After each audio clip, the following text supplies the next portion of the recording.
Hey everybody, and welcome to the next part in my dialing in series. Today I'm doing something a little different. I'm not dialing in a particular amp, but I'm dialing in a compressor, an effect block essentially, right? So in this episode, I'm going to take a look, sort of a deep dive into the LA Studio Comp, which is a model of the LA2A studio compressor, okay? It's been a favorite of mine for a long time, and also at times a point of, I don't know, maybe argument among folks as to whether it's necessary. I use it at the end of the signal chain. I've done videos about this a million times. This one's not gonna be so much about whether it's right or wrong. I've established a long time ago that, you know, compression is not always equal, right? There's the, you know, sort of funk style or country style compression where we're really squashing the notes, squashing the pick attack, really just, you know, almost destroying the dynamic range of the signal, which is great in some cases and really bad in others, right? But then there's the ability to use compression in a very, very subtle manner as a bit of glue, or even just almost, you know, transparent compression that just adds a little something to the sound. Maybe not even using the compressor as a compressor, but more as just running the signal path through it. And that's kind of what we're going to talk about today. But I wanted to dive in and really talk about all the different controls on the LA Studio Comp and give you some pretty interesting, well, I hope what are interesting, sound examples to see what it's actually doing and what it's capable of. And just educating about how it works so that you can maybe possibly dial it in a little bit better for your particular use. And I think I'll do some dialing in videos, you know, around particular effects instead of just amp models. And that might be kind of a cool little twist and something that's fun that might help some folks. So let's go over to HX Edit and take a look at what I have. I'm gonna wheel around on my chair here.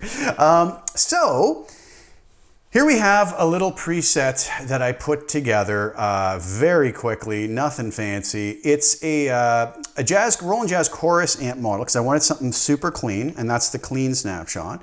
And then for the overdrive or distortion snapshot, I just picked the placator dirty and dialed something in really, really fast.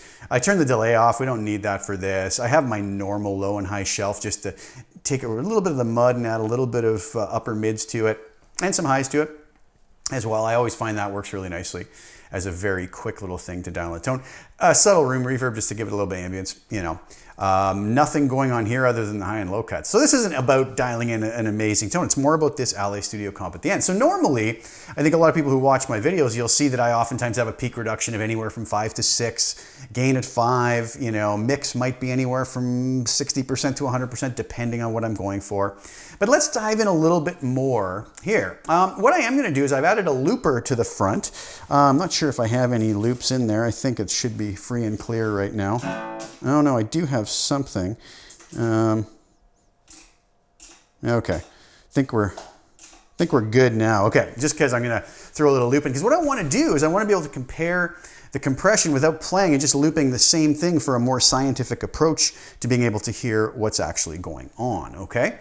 So let's start with the controls. Okay, peak reduction. So peak reduction is going to, keep in mind the LA Studio Comp is a tube compressor, okay? And I had somebody send me a message a long time ago on my YouTube channel, I can't remember who it was, but he was a little bit arguing with me about the fact that I had used the level control for some makeup gain in one of my videos. I can't even remember which one it was. And I was saying, well, no, I mean, that makes sense. He says, no, you should only be using the gain control. Now, here's the interesting thing. On a normal LA2A, you're going to have peak reduction and gain. You're not going to have another level control. So maybe that was his point, that he was a little, you know, knows it was a little bit out of joint about it because, you know, that's not on the original. Well, yeah, that's fine. But if we have the tool here, we might as well use it. And you'll see why I chose to do that once I explain this. So your peak reduction is just basically going to be your overall compression amount, how much it's going to squash the signal, right?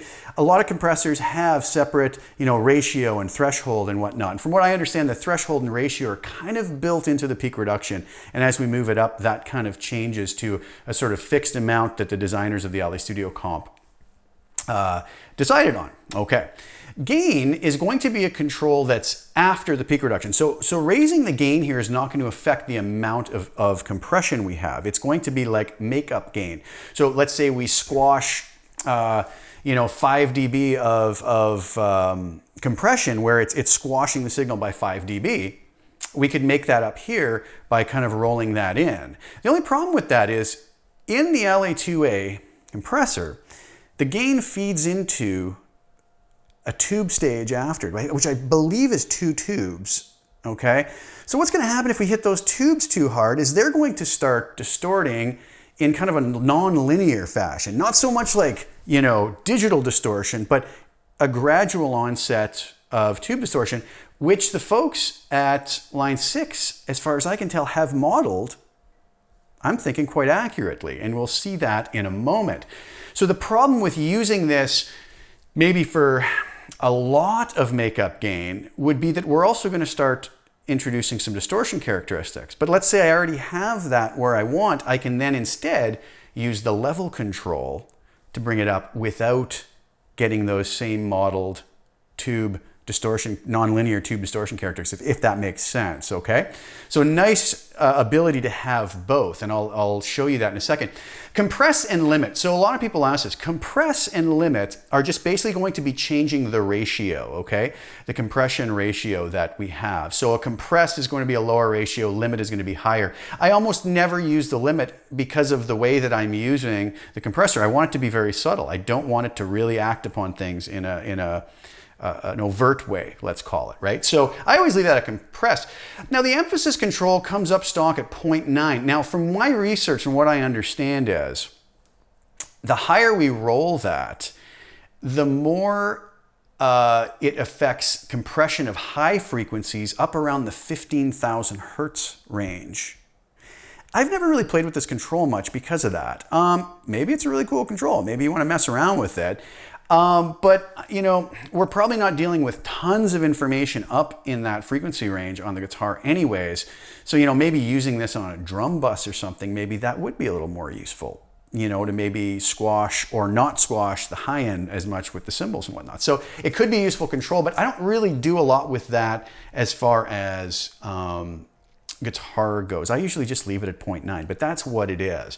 Mix is quite simple. Again, I believe on an LA2A, we don't have a mix control. We just have the peak reduction and gain, but this allows us to do some parallel compression, which is actually really nice, right? We can get a bit of a squishier sound and then roll that back to 50 or 60% so we get some of the direct signal mixing in with the compressed signal. So kind of interesting stuff. So that's what the controls are doing. So how would I go about setting this up? Well, the first step I'm going to do, let's do this. Let's record a little clean sounding loop, okay? Something really simple here.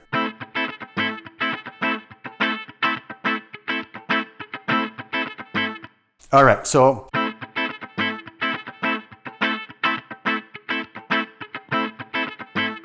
okay, not a super clean start over point, but that's fine. Let's leave it at that for now. So interesting stuff. Here's something I've done in here as well, is I've given myself the ability to pop up my meters out of Cubase. So when I play this loop,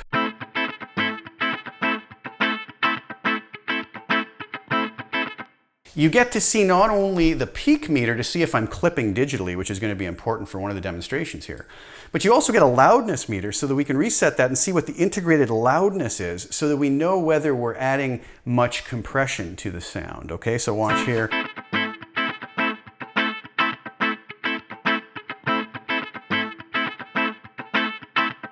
As we let that play, we seem to have an integrated loudness of about minus 22.2, right? Okay, so here's what I want to do. That's going to go away when I click over to Helix, but I can get that back and I'll show it at the pertinent moments that we need it.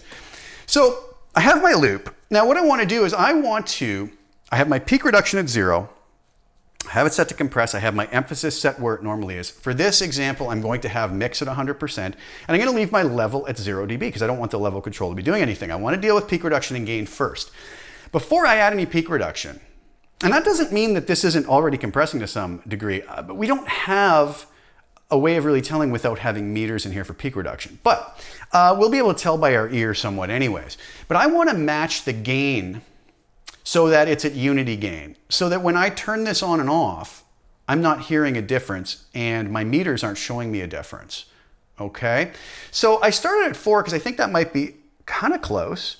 But let's do this. Let's use our integrated loudness meter here, our LUFS meter, to be scientific about it. I'm going to play my loop and let's see what that is with the compressor off. All right. So here we go.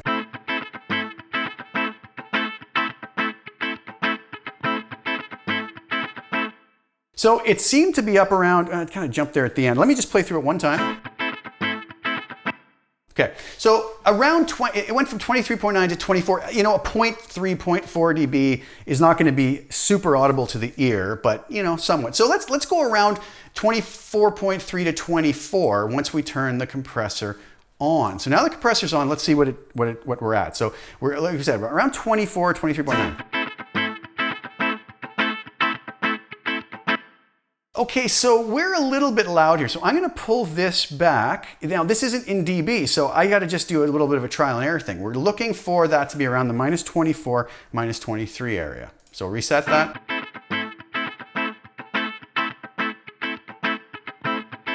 Seem to have gone a little too much. Maybe go up 2 ticks. We'll try it again.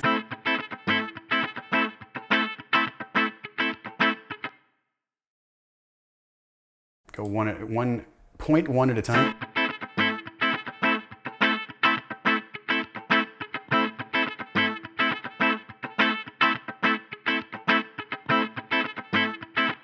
Just going to reset that and start it again.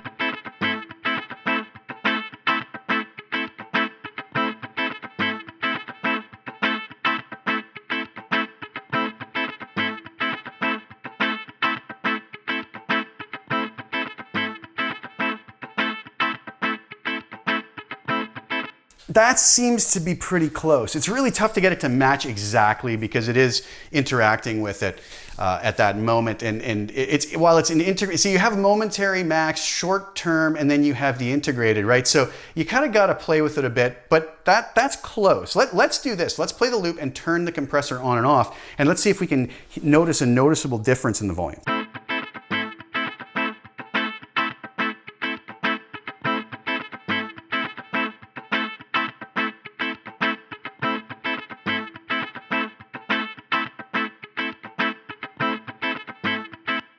I think that's pretty good, right? You turn it on and off, it's almost indistinguishable, especially if you were kind of blindfolded and not really listening to it.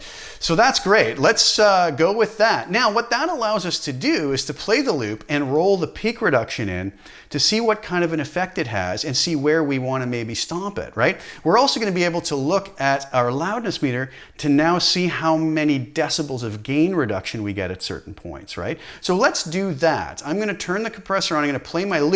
Let's just listen at first to rolling that in. I'll maybe roll it up slowly up to about 5.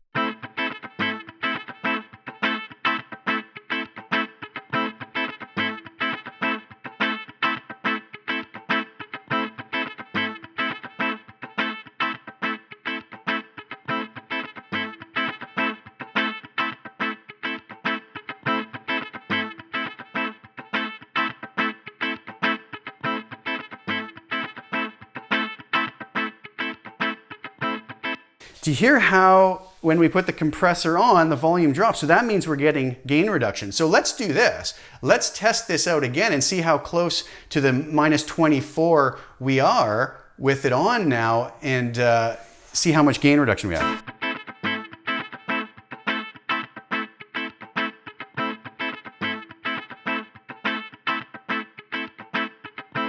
So we can see the longer we let that go, it settles between -25, -25.567, right? We have a between likely 1 dB and 1.5 dB of gain reduction.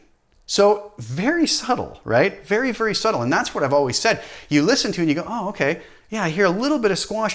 It's really not going to do enough to destroy or damage anything, right? And that's the way that I like to use this compressor, very subtly. You know, one experience that I've had in my life is being able to sit in on mastering sessions of projects of mine with some very, very amazing mastering engineers, guys who've done world-class projects. And it's a real eye-opener and a learning experience to watch these guys work. And one of the things that I remember that years and years ago, that was an eye-opener for me and got me thinking about using a compressor in a similar fashion at the end of a guitar chain, was the fact that one of the mastering engineers would put it on, and I would look at the gain reduction meters, and sometimes they weren't even moving. And then other times it's just like a tiny little blip upwards, maybe 1/4 dB of compression and whatnot. And I asked them, I said, why are you doing that if you're barely using the compressor? He says, I'm just running it through that signal chain because I like what the signal chain, it's a tube compressor maybe. Maybe those tubes are warming up the sound a bit. Maybe he's hitting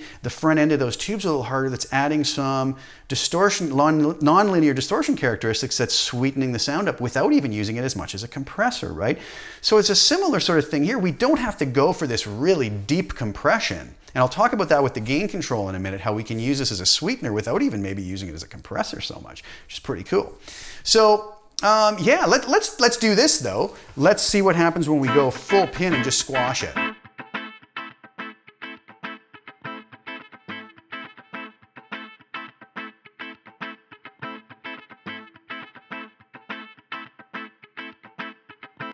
Now we're getting somewhere to the tune of 10 dB of gain reduction. As you can see here, it dropped about 10 dB.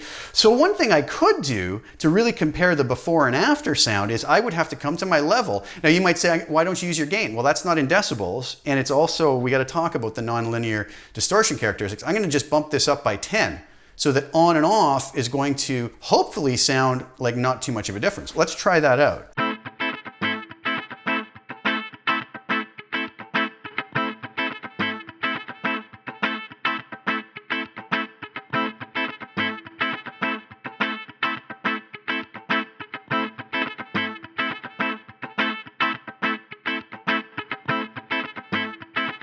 You guys hear that? So it's squashing a lot, but in some ways it's still sort of transparent, but you can definitely hear the squash between it being turned off. But because I bumped the level up 10 dB, I made up for the gain reduction that's happening, and we're getting to hear the same volume, relative volume level when it's on and off, but what we're getting to hear is just the effects of the compression. So that's kind of a cool way to do it. Obviously I don't want it that high for what I would be doing with it at the end, right? So again, if we bring it back to 6, we realized we were getting about a dB to a dB and a half of gain reduction, right? That's probably all I want for that purpose. Maybe a little bit less, right? Okay, so that's kind of cool. Now, that's how that's gonna work, but let's do this. Let's bring the peak reduction back to 0, lower this, or we're gonna get a surprise. Let's put that back to 0. Now, as I bump up the gain, I'm going to bring my meters back here, but I'm going to put it on my peak meter to show you. Here, let's play the loop again.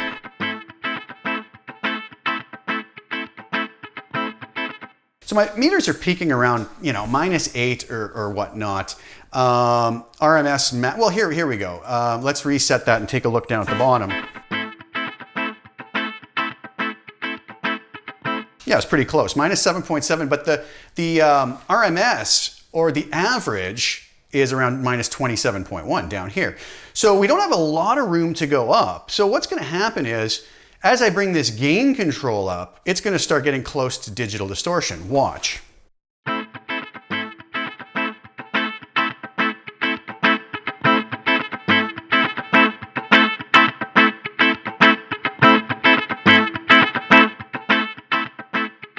Okay, let's be clear about that. I don't want that. That's terrible. That's digital clipping. That's horrible. I'm just pushing that way too hard. So to avoid that, what I'm going to do, I'm going to actually bring my level down, let's say 15 dB, -15 dB.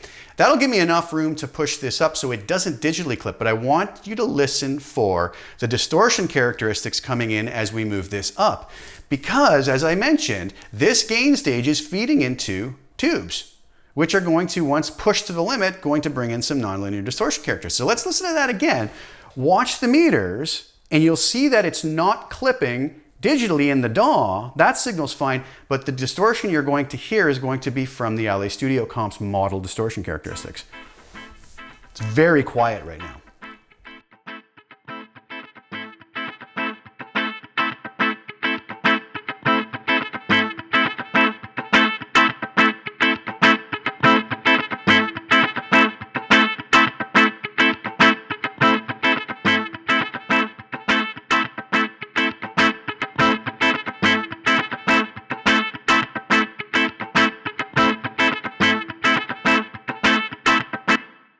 Do you hear the distortion? It's not clipping my DAW. It's not clipping anywhere else. That is the model distortion characteristics of because this is the last thing in the chain. It's not clipping anything after that, right? My output level here is at +5 just because I wanted to get a little more signal into my DAW, but it's not clipping in the DAW. So it's not clipping anything else. It's the model distortion characteristics. So that tells us something. We would want to be careful how high we go with the gain control. Not that maybe we never need to get up this high, right? And it's not doing any or very much compression at all. The peak reduction's turned off. So we're just getting that. But that's an extreme setting.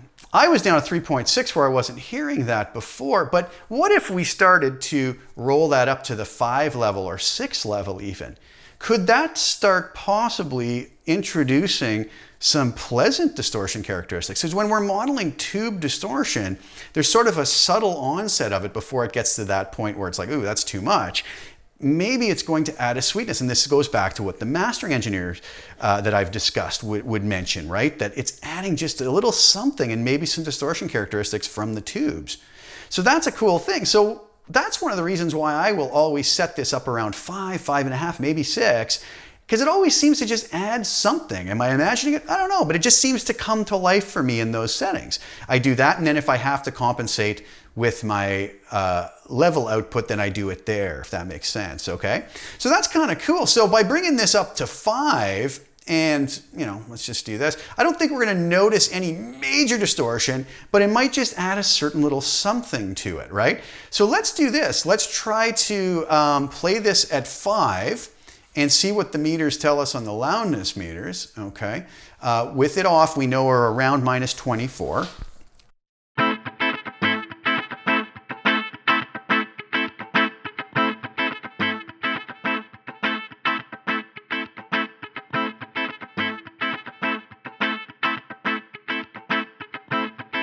That seems to be about 4 dB from where I had it set before up to 5. Okay, so this is going to start adding maybe some of that sweetness of the LA2A compressor in. So let's listen to that and be able to switch that on and off, where now we should get the same volume level, but hear the effect of just the compressor in the chain with no compression. So this is with it off. When I turn it on, listen if you hear any characteristics come into it.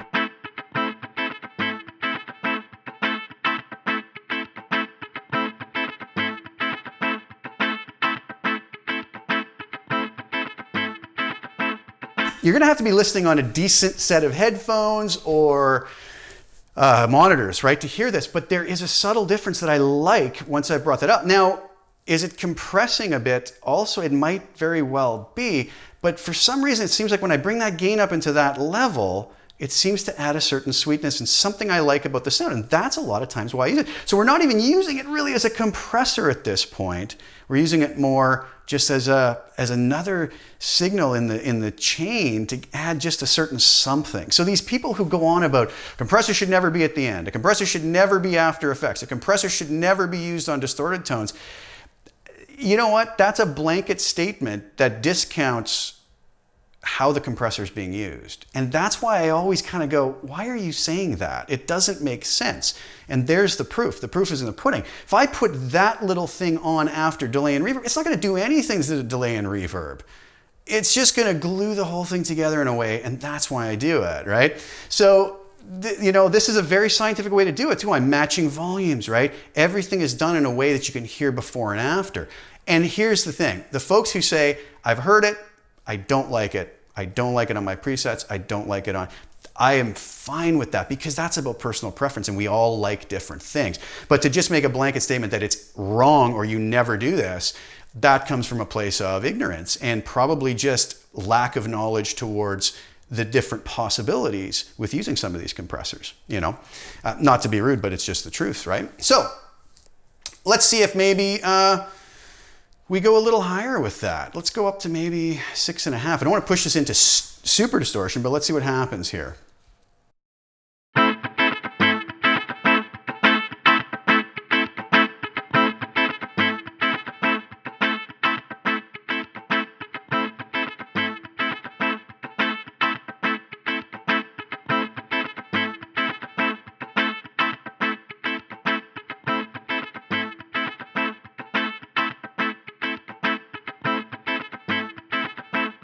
No compression.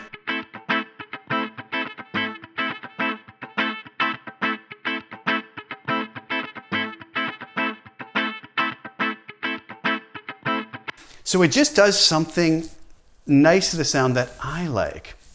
I'm not necessarily right though, you know? That's gonna be up to personal preference, but I'm definitely not wrong to say that I enjoy that. And you know, here's the other thing. A lot of presets that I either have up on custom tone, I use this on, or on Marketplace.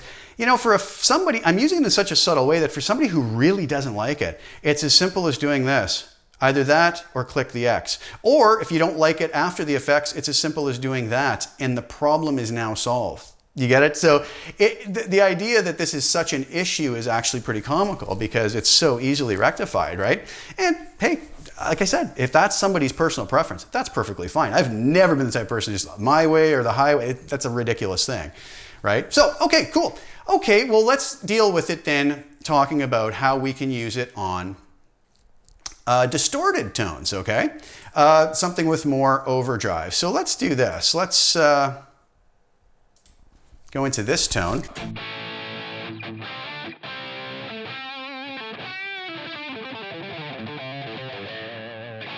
Again, let's set up a loop here of something real straight ahead.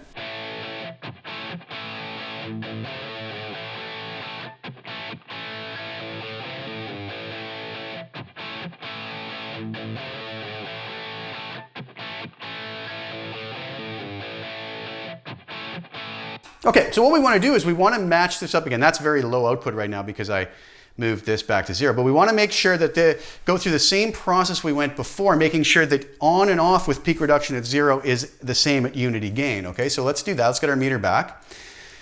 Let's figure out where we're at with our unity gain on this with the compressor off.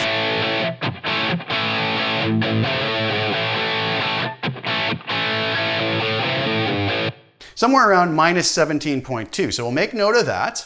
Let's turn the compressor on and see where we're at with that.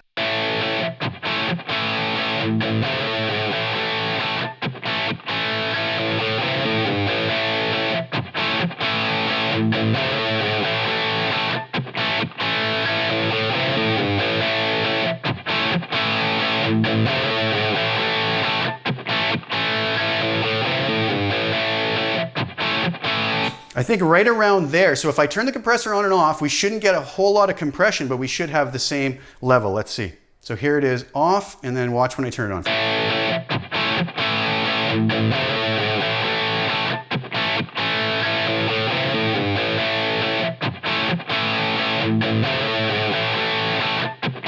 Pretty close to unity gain there, right? So again, now with what we add into it, we're gonna see if this totally destroys, as so many say, a distorted tone. Okay, so I'll play it and then I'll roll in the peak reduction and we'll hear what it does.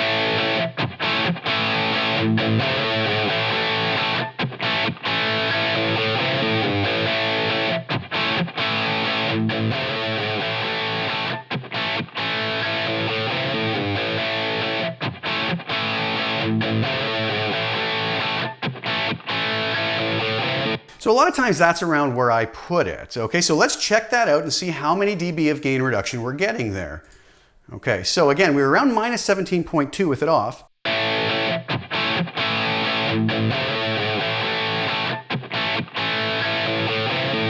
Again, it seems like we have a dB to a dB and a half of gain reduction. So what I'm gonna do is I'm gonna come in here and just add like maybe 1.2 dB and let's see if that brings it back up to unity gain.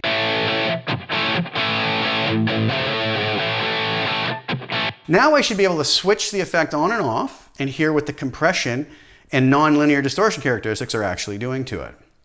So here's with it off, and then I'll watch when I switch it on and off.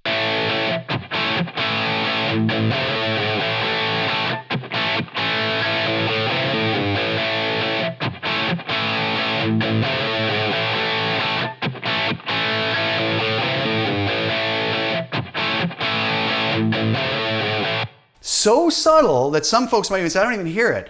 I can hear a very nice little subtle glue there. And you feel it in your playing too, which is really nice. Does that destroy the overdrive sound? No, it does nothing to it in any negative way. Do some people not like it? Yeah, maybe. That's fine. I'm okay with that, right? But it doesn't destroy anything or make it bad. It's just a really neat tool. Let's do this now. Let's roll in more compression and see how far we can get away with it.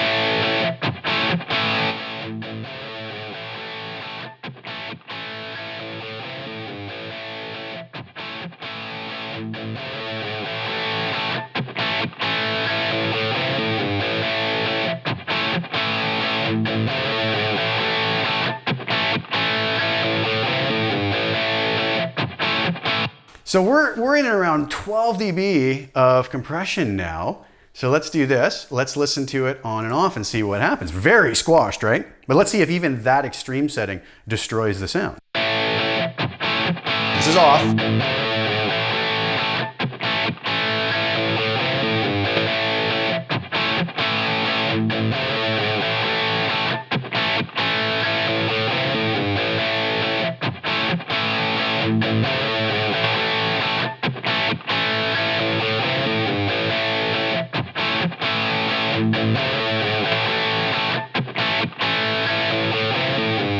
Even at that extreme setting, it's not the worst thing I've ever heard. It's a lot of squash. Maybe you want that for something, you know?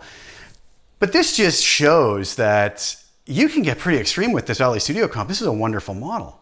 Okay, but let's do this. Let's bring it back to the 6 range, which is, you know, within the range I usually use it. But let's bump up the gain into the 5 or 6 range.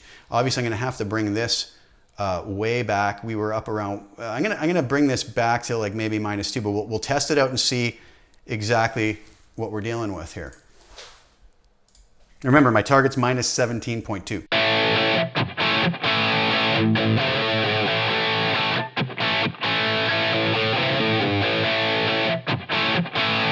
Okay, that's about right. So let's see what happens with it off versus on, and let's see what my kind of normal settings do to a distorted tone. So this is off again.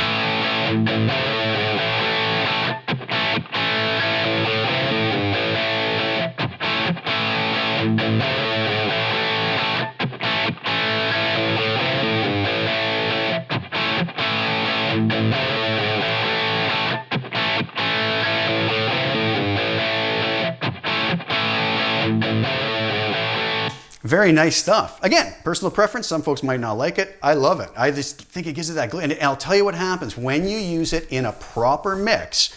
You know, for somebody who knows what they're doing mixing, that helps a lot for it to just sit in the mix. And that's one thing you'll notice. And I think that applies for live or studio, you know, and that comes from years of experience using it like that.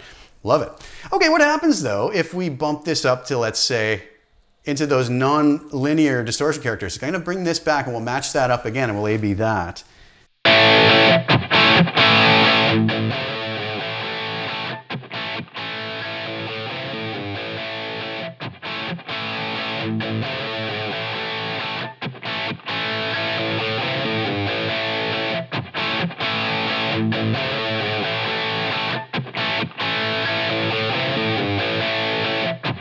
So now we've matched it again.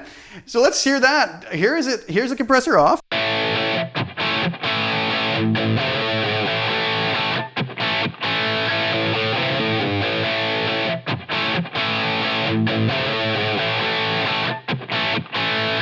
I actually really like that that does. Let's go really crazy here and bump it up into where it's really going to start clipping. Let me pull this way back and I'll get our meters set so that it's the same on and off.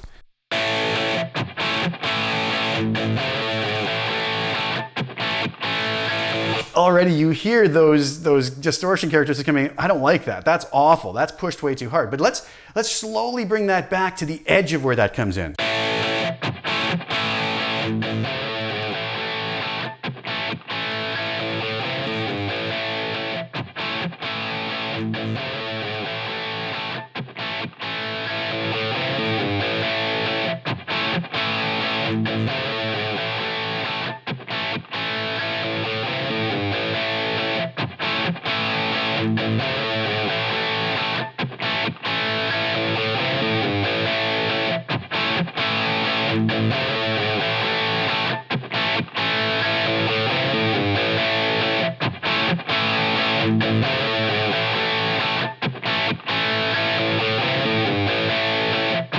Right around there, that's about as high as I can get without it starting to add that noticeable distortion in.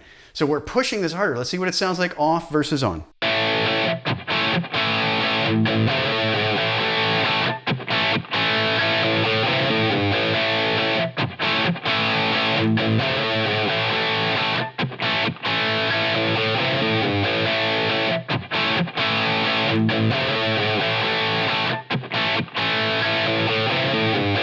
It's actually quite nice, you know. I wouldn't maybe go that aggressive all the time, but the wonderful thing about this, as I think has been proven here, is this is a wonderful tool for a lot of possibilities and a lot of things other than just what we think of as compression.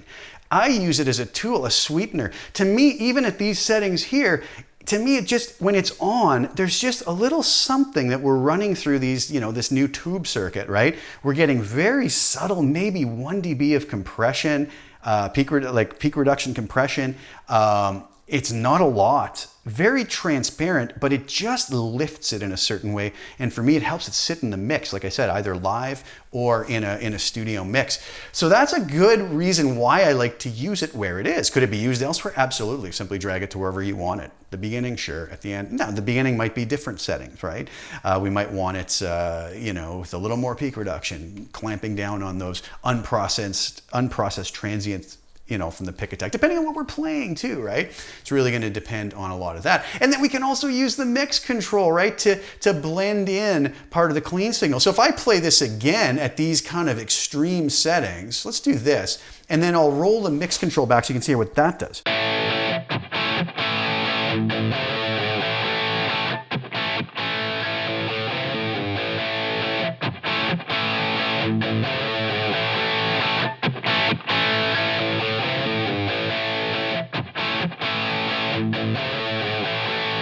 You just hear more compression as I mix out the direct signal, right?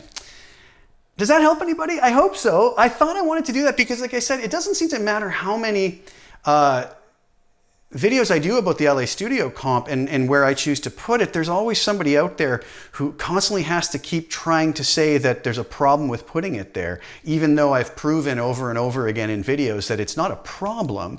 But it's also just my preference, you know, and actually hundreds, if not many, many hundreds of people have contacted me and said, that was amazing. My presets came to life as soon as I put it there, you know, with these subtle settings. So that's awesome. But, you know, I'm not right or wrong, and neither is anybody else. And that's what I always have to reiterate. I like it there. Others may not. And like I said, it's as simple as turning it off or moving it or Xing it out altogether.